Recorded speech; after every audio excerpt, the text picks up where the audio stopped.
And with that, I want to get to my conversation with Neil Parikh. He is the co-founder of Casper Mattress. He's invested in 200 plus startups, really a serial founder, investor.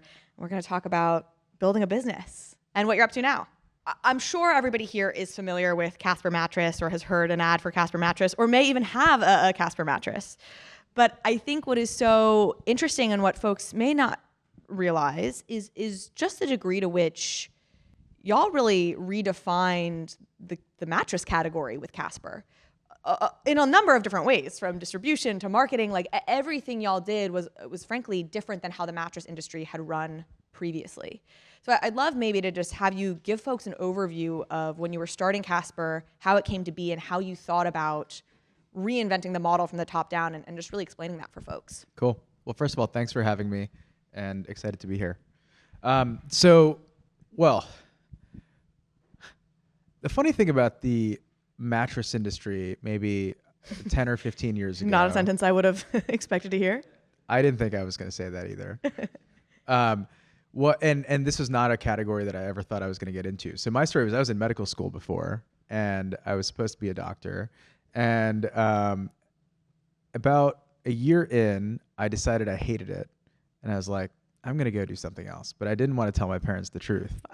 So I told them I'm going to take a year off, and I'm going to move to New York, and I'm going to go try to start some fun things with my friends from college. So we tried a bunch of different projects, but one day I happened to be sitting in a co-working space next to somebody who was telling me that he used to sell mattresses online from his dorm room. I'm like, that's a dumb idea. Who would ever buy a mattress on the internet? Like, don't you have to try it, But we spent a bunch of time together. My dad's actually a sleep doctor. And we realized that there was this opportunity because back then you'd basically have to go into a store and negotiate with somebody, right? It was kind of like buying a used car. You'd often go in and the mattress companies, they weren't exactly like your best friends. They would sell the exact same product in 3 different stores and have different labels and tags and stuff on them, but basically it's the same product. And then they'd give you that lowest price guarantee. You can't find this anywhere else because you literally can't find this anywhere else with the same tag. And so, there's an oligopoly that just was a crappy customer experience. But other than mattresses, we realized, okay, there's an opportunity here to go direct to consumer, build a much better product and service from day one. But beyond that, our real interest was how could we create a brand that's focused on sleep more broadly? Because we were exiting that era of let's work as much as possible to the bone.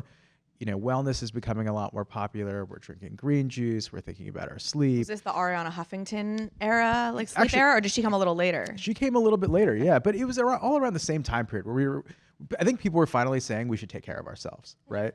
And so we realized that beyond a mattress, there was a much bigger opportunity around how can we create a brand that's focused on sleep and sell many different products and services that kind of inspire people to get excited about sleeping better.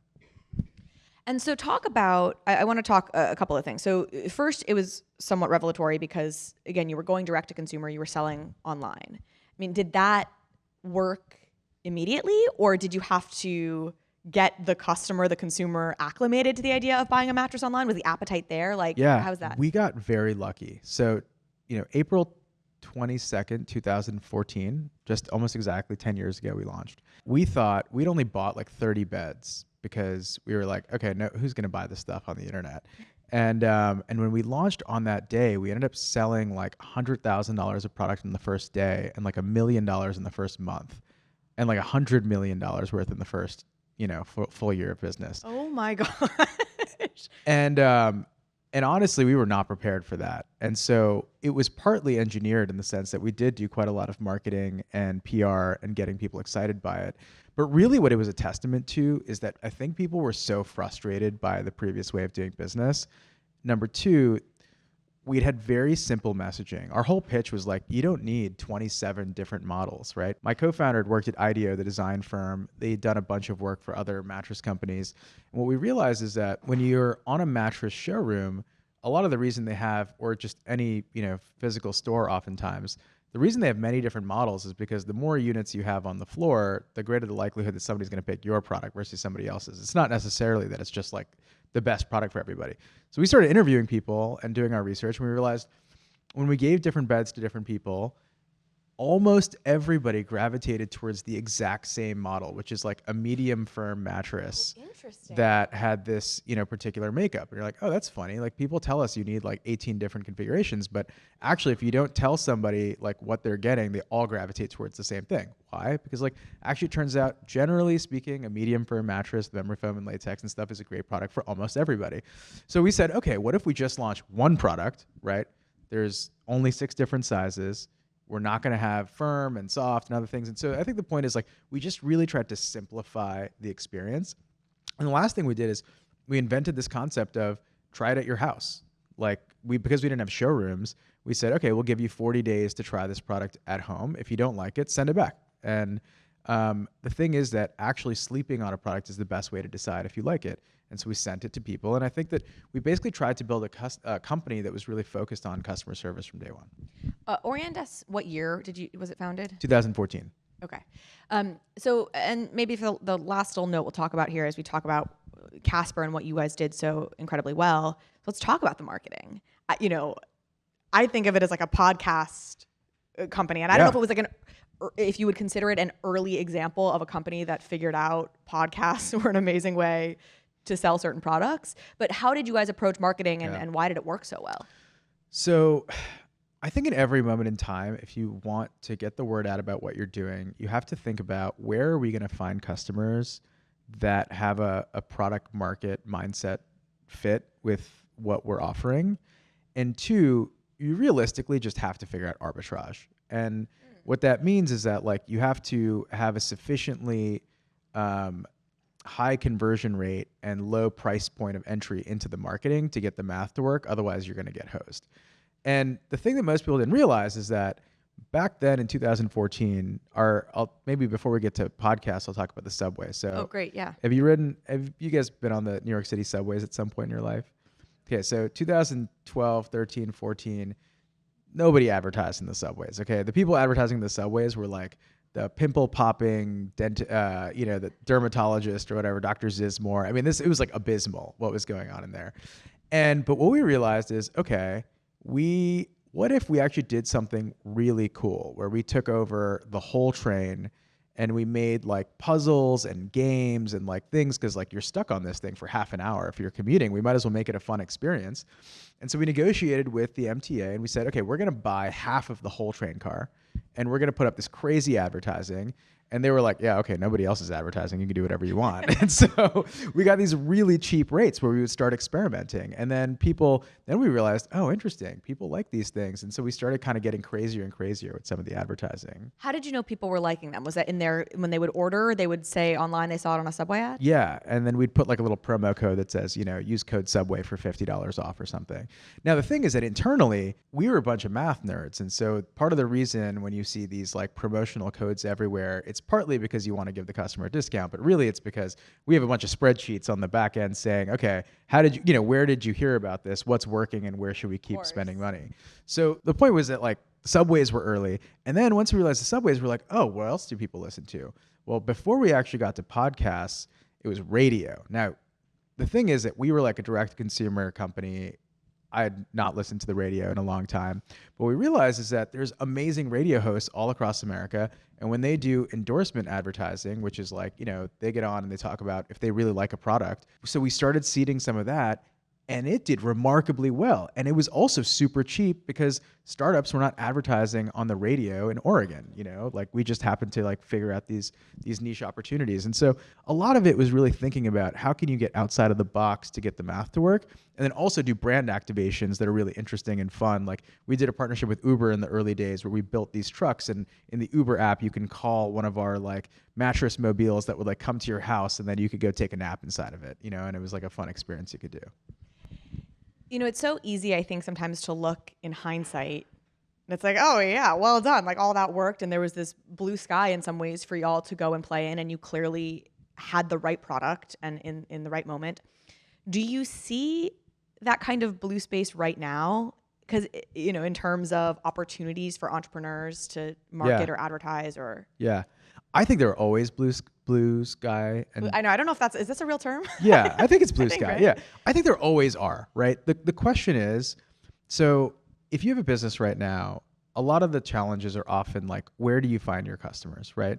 And the easy thing that Facebook and TikTok and whatever all these social media channels have told you is, well, just advertise on our platform, right? And you'll go and find those customers. But the reality is, like, there's not that many businesses that have gotten that to work because they're so efficiently priced that they charge you, generally speaking, the highest possible rate. And because you're bidding in a marketplace full of lots of other people, right? It's not just like the amount of customer acquisition costs you're going to pay. It's whatever else other people are willing to pay to get those same eyeballs. And so I think you just have to be creative, right? I think that the most interesting stuff I'm seeing right now is often people who are acquiring customers in person, people who are building apps and finding novel ways to get stuff to people, people that are using, influencers in different ways, people that are, a big thing right now, kind of like what you were doing with your podcast, is like owned and operated media, right? Which is like, what if we actually shortcut all the big advertisers and we just create our own content platform on YouTube or our own, podcast or whatever, and actually get, customers in the door that way rather than having to pay the big platforms. And so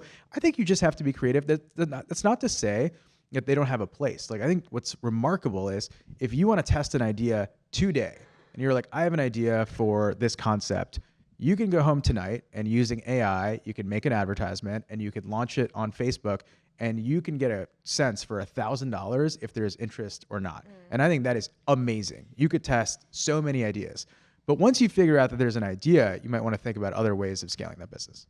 Yeah, I think that's actually something that's worth doubling down on a little bit or double clicking on. I've worked a couple of times with like Y Combinator folks, and it is always like, how do you test the market in the fastest way possible? So no product, no nothing, just put an ad up and see if people are clicking on it and are therefore interested in the product, and then engineer the product later. Yeah. If you're seeing that there's that interest. Totally. And the thing is, I could see it going either way, right? Going back to the early days of Casper, there was so much pressure around like wanting to do scientific marketing. Like, should we A/B test for advertising? Should we, should the brand colors be purple or blue or white? Well, what if we try 16 variants and just, see which one clicks? And the reality is, a lot of it we went with our gut because you can A/B test everything, but I think taste is really important and you have to put your best foot forward on something. And so as it connects to what you were just talking about, is that like, I think there's a time and place for both, right? If you have an idea, it's really valuable to test and sometimes build that funnel and think to yourself like, actually a lot of people are clicking on this messaging. Maybe there's something there, right? And that's amazing. But I also think that like you have to kind of sit and do the hard work of sitting with the discomfort of figuring it out on your own first, right? Around like, what's my best first point of view on where I should start? And I think that's something that, we could talk about AI and stuff later, but like, yeah, we will. AI is a good generative tool for brainstorming, but I actually think humans are really good at, taste and having that like first place to start. I want to talk about one fun early Casper story that I think I heard around. You talked about there was all this demand that immediately that very much outpaced y'all's expectations, and sort of what you did in the early days when you realized we don't have enough product for all the demand. Yeah, so the first 2 or 3 years, we were consistently always out of stock. And that's a good problem to have, of course. But the problem actually was that like people were just always pissed at us because the funny thing about the mattress category is that again, you don't. Funny thing about the mattress category. Yeah, it's a sleepy category, It's, but it's you don't buy the product. Okay, so in my head, I'm thinking like, nobody needs these. You don't buy a mattress the same day, right? Like you're obviously buying this thing a week or a month ahead of time. Everybody buys it at the last minute. Okay. Nobody is planning ahead of time. Like it's almost always like I'm moving.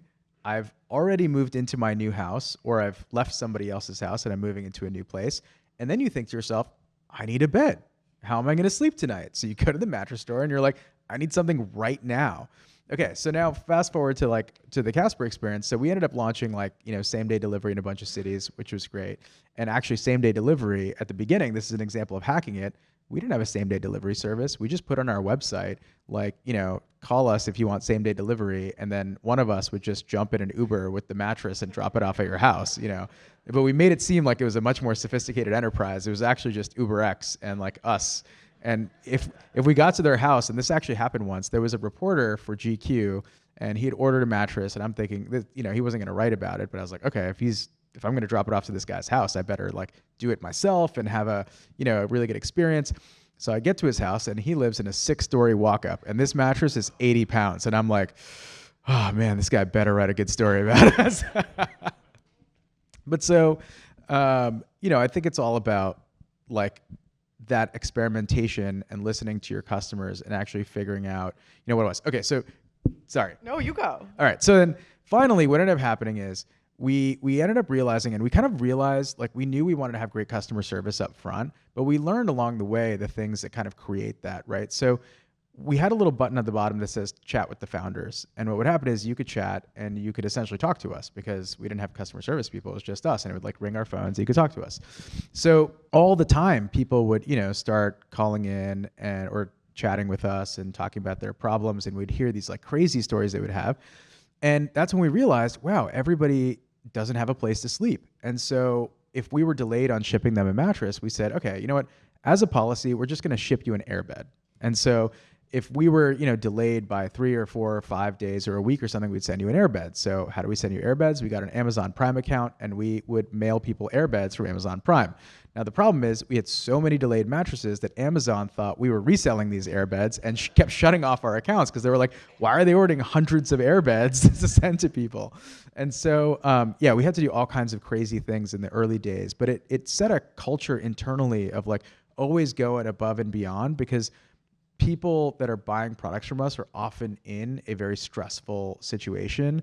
And whatever we can do as a company to build products and services and tools to make their lives easier, like that will reflect on hopefully a much longer term relationship with our company. How long did it take to stabilize where it was like, okay, because you said it was a couple years really where you almost didn't have enough product because of all the demand. Like when did you finally feel like, all right, Never. we got this. Okay. You're still like, it's all chaos.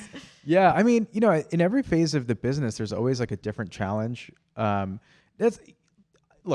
think 3 or 4 years in, we definitely got to a place where I worried less about existential risk. Like at the beginning, you're always thinking we could go out of business tomorrow because something could go wrong. And at some point you get big enough and you're like, okay, we're like a few hundred people, we have like a big infrastructure and a big team, and you still kind of worry about that, but you're like, okay, now I think we're going to be around for a while. What's the next chapter of the company and what does it look like?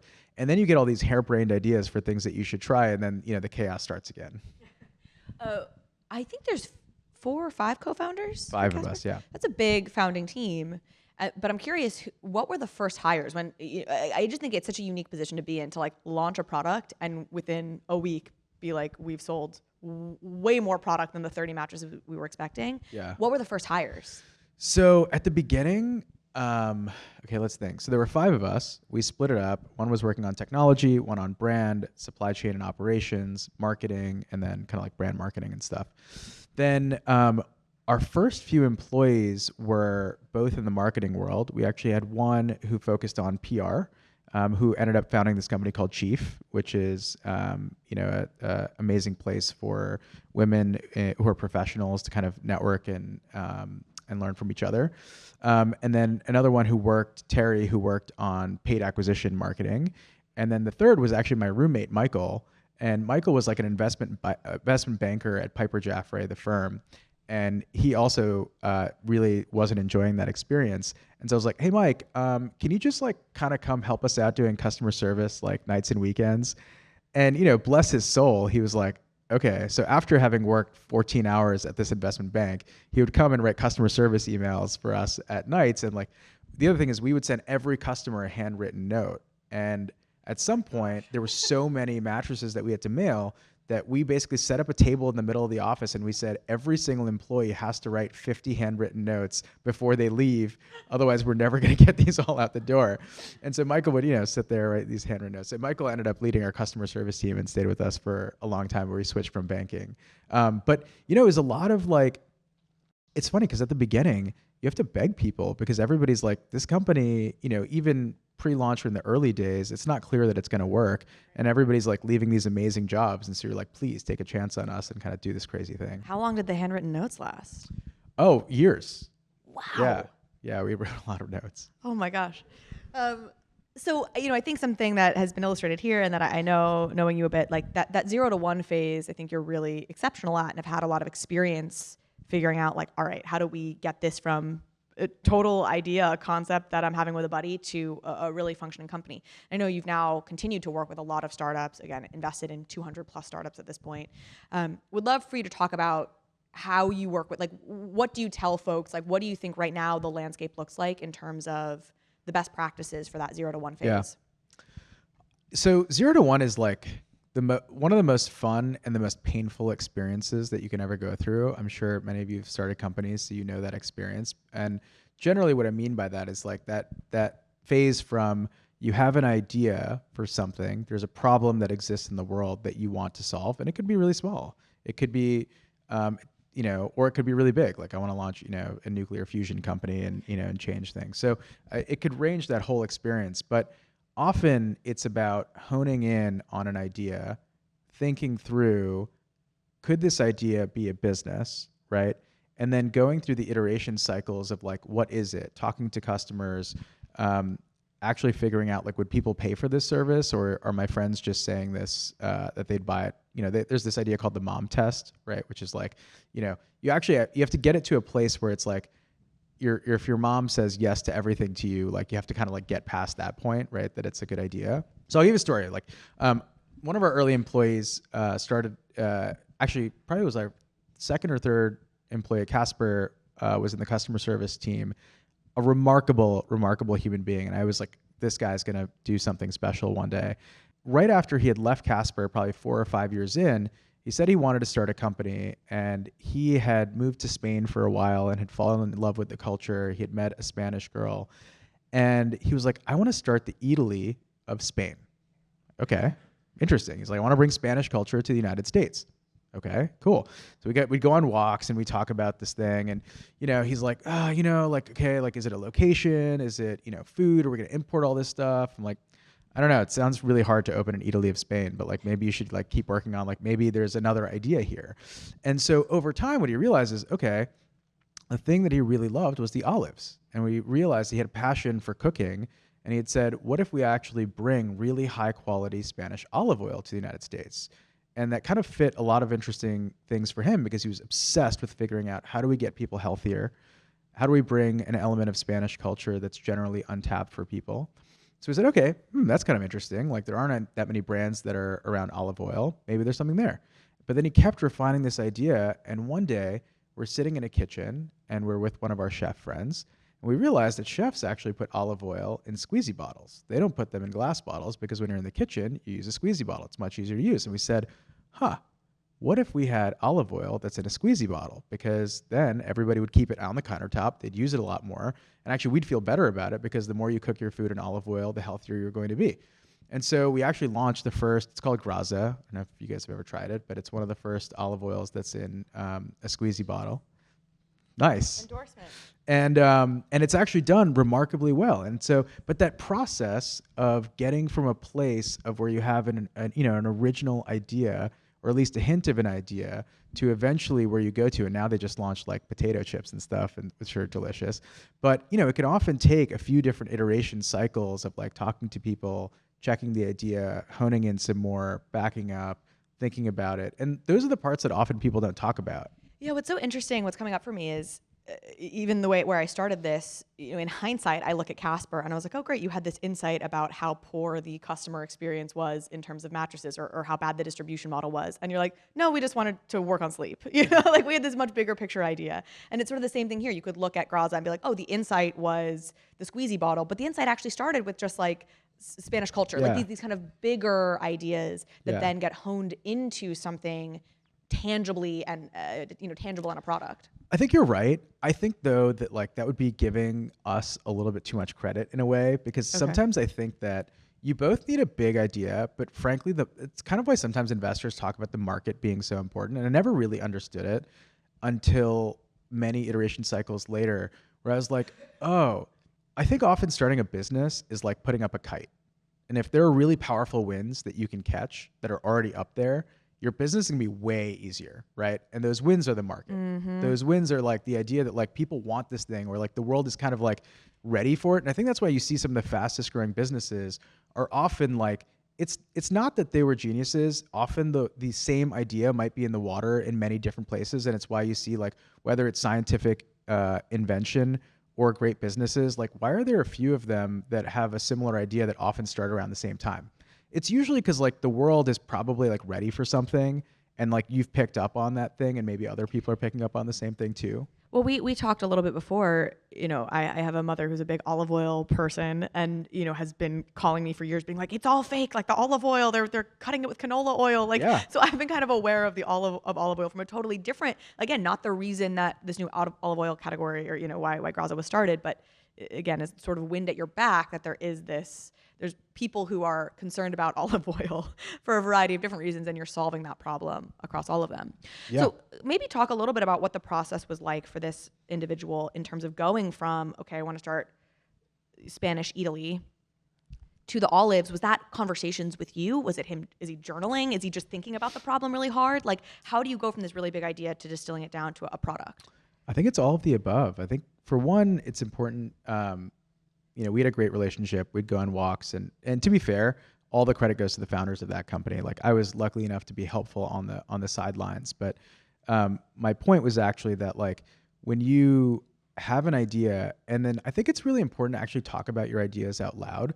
So it's something that I've really struggled with over time, because even when I've had ideas, it's been sometimes hard for me to share those with other people because I'm like, it's not fully baked, right? And last night I was talking to somebody at our dinner table who was talking about the amazing thing about being a comedian is that you kind of have to go up there all the time and just like share unbaked ideas. And I actually think that's great. Like you hear the stories about Steve Jobs, who's always out there pitching ideas. And so I think it connects to what you said, because that helps you kind of refine what's going on, right? It doesn't mean that people have to like your idea, but you will start, like honing in, especially if you're in a consumer business where you're going to sell to other people that are like you, like, oh, interesting. Like, maybe that's a real problem. Maybe that's not a real problem. Maybe actually they have this different problem that I should work on. So there's a lot of thinking and talking. And then at some point you just kind of have to decide to do it. And there's this like threshold, right? A lot of people ask yourself like, okay, but like, how do I know that now is the time?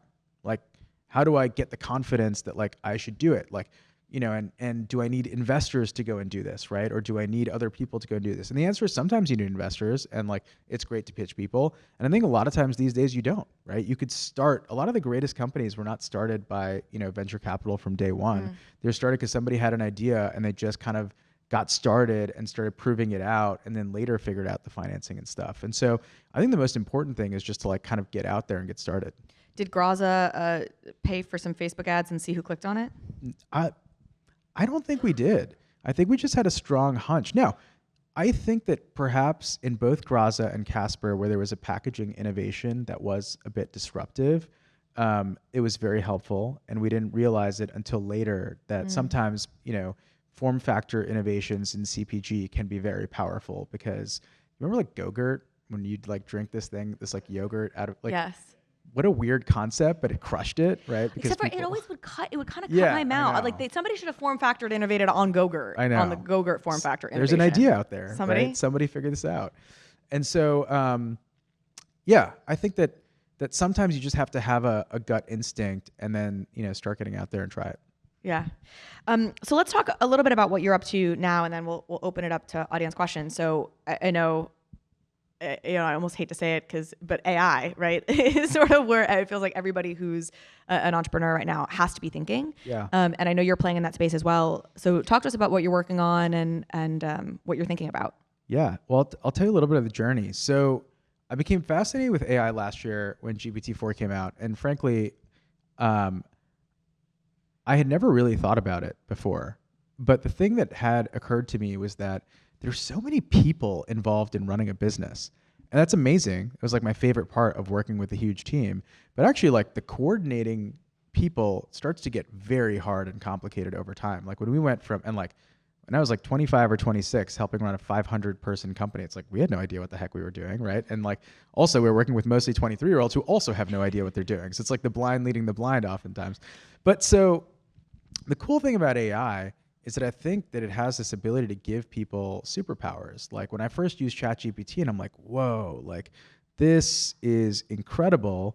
at figuring out how to like unlock this thing in my brain of having like a sparring partner and stuff.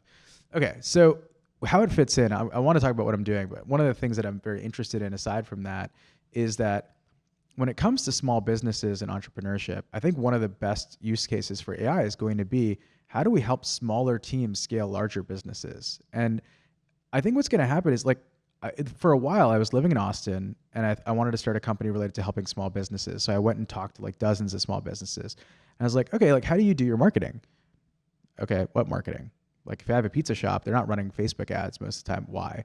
Because actually it's really hard to like create the copy, create a Facebook ad, check on if it's performing well. And I was like, so you're telling me there's no way for you to just like type a message that says like, I'm having a slow Friday. Can you spend $20 or $50 to drive more traffic here today? And they're like, no, there's no way to do that. I'm like, that's going to happen though, right? We're getting to a place where actually like if you run a restaurant and you're sitting there actually, you know, looking at the menu and then thinking about, okay, how much food do I order? And then how much waste have I had over the last week? And then, you know, what's the weather look like for next week relative to last week? And how much food should I order? And you're doing all this math in your head.